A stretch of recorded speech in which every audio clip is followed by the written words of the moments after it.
Magandang araw mga kaibigan. Bigyan natin ng reaction, opinion itong post Feed Your Mind in Inc. Okay. Pahayag ni Senator Trillanes kung bakit hindi na tatakbo kahit anong posisyon sa 2028. Ito, sabi niya, bakit hindi ako tatakbo? Kasi kapag naging presidente si Sara, maging senador man ako, mayor, o vice president, it won't matter. Ako unang hahantingin niya Salamat naman, Mr. Ex-Senator Trillanes, at alam mo ang katotohanan. Ano na yung sabi niya na pag natalo si Hontiveros na presidente sa 2028, hindi na daw siya titira sa Pilipinas. Hindi ko na, or kung manalo si Sara, matalo si Risa, hindi na siya manirahan sa Pilipinas.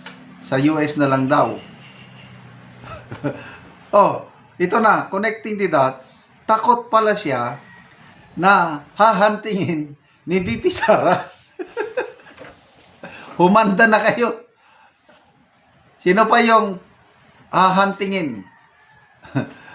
Tore, yung group effort, sina Abante. takot na sila ngayon. Ay, nako. Ang tanong, kung tatakbo siya, mananalo ba? Yun ang unang tanong. Basa tayo sa mga comments.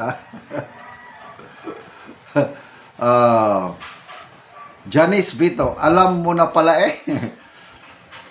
Raymond Mananday, bugok ka. Di ka mananalo, oy. Isa pa, gawain mo yan kasi kaya ka takot. Yun ang tanong.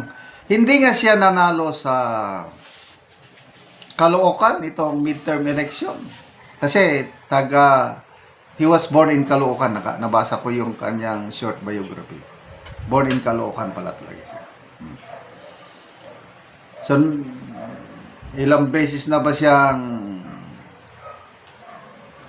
tumakbong senador na natalo? Kaisa pa o kadalawa na? Para nakikita niya hindi na siya pwede sa national position. Kaya sinubukan niya yung kumandidatong mayor. I don't know, yung kanilang party list, Magdalo. Wala naman atang hindi na nananalo ang Magdalo dahil wala na noong una, okay pa naman tong si Trillanes. Binobotohan ng mga sundalo, mga men and women in uniform yan. Okay siya nung una. Nasira na lang siya nung lantaran niya ng kinontra ang mga Duterte.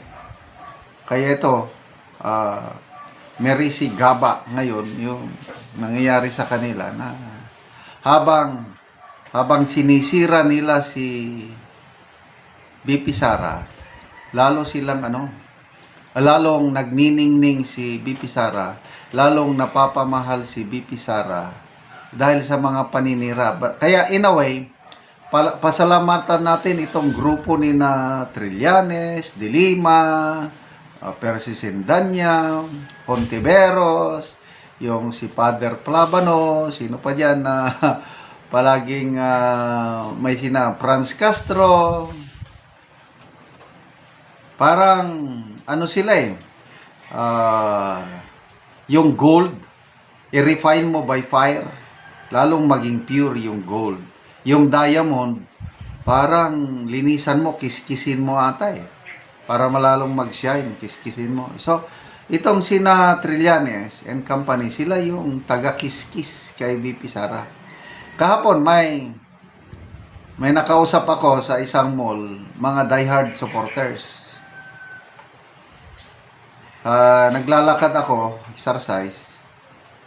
mamaya yung mag-asawa, Sir, sandali lang.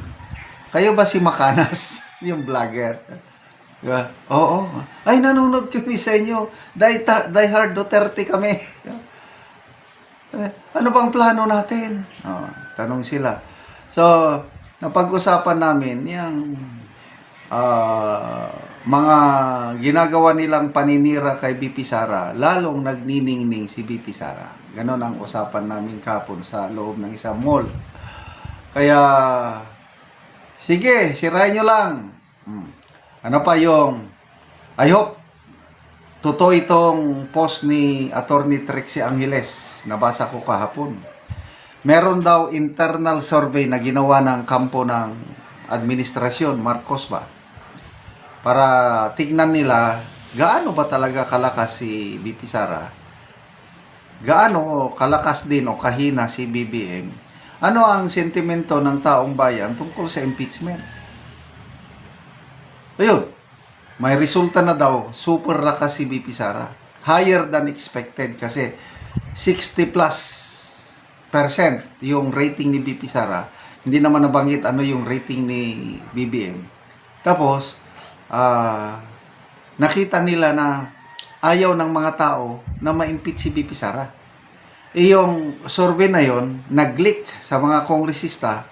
Kaya ang mga kongresista daw ngayon, alanganin na ayaw na nilang suportahan ang impeachment ni BP Sara. Kaya itong si Congressman Lawrence Defensor, Deputy House Majority Leader, umamin na siya sa isang interview na mahirapan sila na makakuha ng 1/3 of congressmen who will endorse the impeachment of BP Sara dahil pinag-iisipan nila yung kanilang political career sa 2028. Sino ba? Kung ako ang kongresista, no way. Lalo na ngayon, wala namang padulas daw. Sabi ni Congressman Toby Chanco, hindi katulad last year na mayroong budget sa mga pumirma. Ngayon, wala na. Bakit pa ako pipirma? So, galingan nyo, Mr. Ex-Senator Trillanes. Talunin nyo si BP Sara para hindi kanya hahantingin. Good luck sa iyong pagtatago kung sakali. Salamat mga kaibigan sa inyong pagsubaybay sa ating channel. Nakakatulong kayo ng malaki sa tribong Talandig ng Bukidnon. Ang sweldo natin sa channel na ito is pantulong po sa tribo. Namimigay tayo ngayon ng libreng yero at pako sa Talandig tribe sa Bukidnon para makapagpatayo sila ng mas maayos na tirahan. Panoorin nyo ang video na ito. Karon mo na niyang mga yero nga ipanghatag sa mga tao. So bahalag nagaulan, pangyod sila, duol gyud sila kay nalipay silang matagaan og yero.